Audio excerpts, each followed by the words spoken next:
राजयोग का आधार तथा विधि।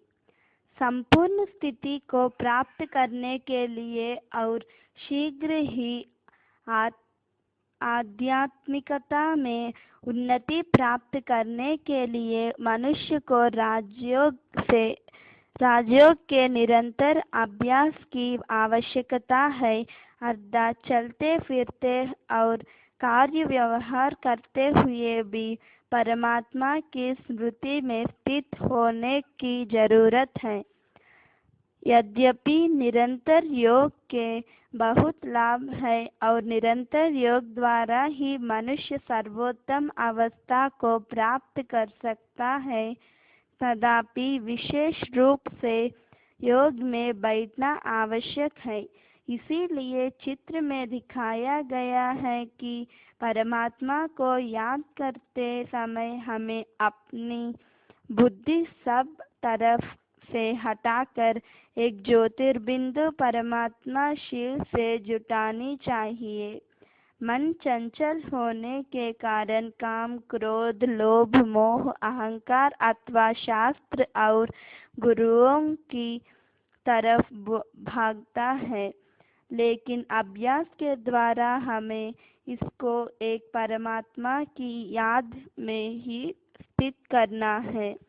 अतः देह सहित देह के सर्व संबंधों को भूलकर आत्म स्वरूप में स्थित होकर बुद्धि में ज्योतिर्बिंदु परमात्मा की स्नेह युक्त स्मृति में रहना ही वास्तविक योग है, जैसा कि चित्र में दिखाया गया है। कई मनुष्य योग को बहुत कठिन समझते हैं। वे कई प्रकार की हठ क्रियाएं, तप अथवा प्राणायाम करते रहते हैं, लेकिन वास्तव में योग अति सहज है। जैसे कि एक बच्चे को अपने देहधारी पिता की सहज और स्वतः की याद रहती है, वैसे ही आत्मा को अपने पिता परमात्मा की याद स्वतः और सहज होना चाहिए। इस अभ्यास के लिए यह सोचना चाहिए कि मैं एक आत्मा हूँ, मैं ज्योति बिंदु परमात्मा शिव की अविनाशी संतान हूँ, जो परमपिता ब्रह्मलोक के वासी है, शांति के सागर, आनंद के सागर, प्रेम के सागर और सर्वशक्तिमान है।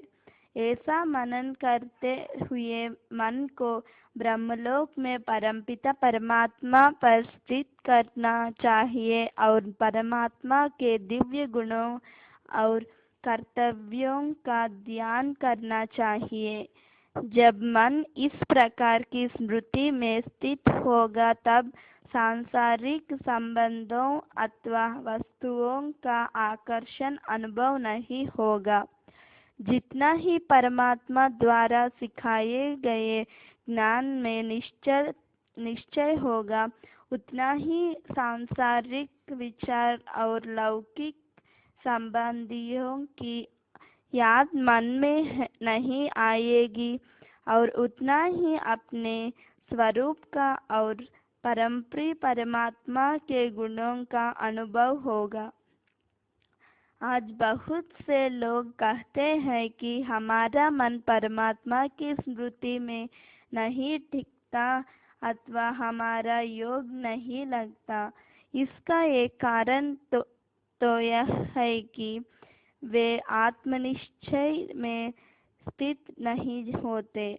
आप जानते हैं कि जब बिजली के दो तारों को जोड़ना होता है, तब उनके ऊपर के रबड़ को हटाना पड़ता है, तभी उनमें करंट आता है। इसी प्रकार यदि कोई निज देह के भान में होगा, तो उसे भी अव्यक्त अनुभूति नहीं होगी। उसके मन की तार परमात्मा से नहीं जुट सकती। दूसरी बात यह है कि वे तो परमात्मा को नाम रूप से न्यारा व सर्वव्यापक मानते हैं, अतः वे मन को कोई ठिकाना भी नहीं दे सकते। परंतु अब तो यह स्पष्ट किया गया है कि परमात्मा का दिव्य नाम शिव, दिव्य रूप ज्योति बिंदु और दिव्य धाम परमधाम अथवा ब्रह्मलोक है। अतः वहाँ मन को टिकाया जा सकता है। तीसरी बात यह है कि उन्हें परमात्मा के साथ अपने घनिष्ठ संबंध का भी परिचय नहीं है। इसी कारण परमात्मा के प्रति उनके मन में नित्य तथा घनिष्ठ स्नेह नहीं। अब यह ज्ञान हो जाने पर हमें ब्रह्मलोक के वासी परमपिता शिव ज्योति बिंदु की स्मृति में रहना चाहिए।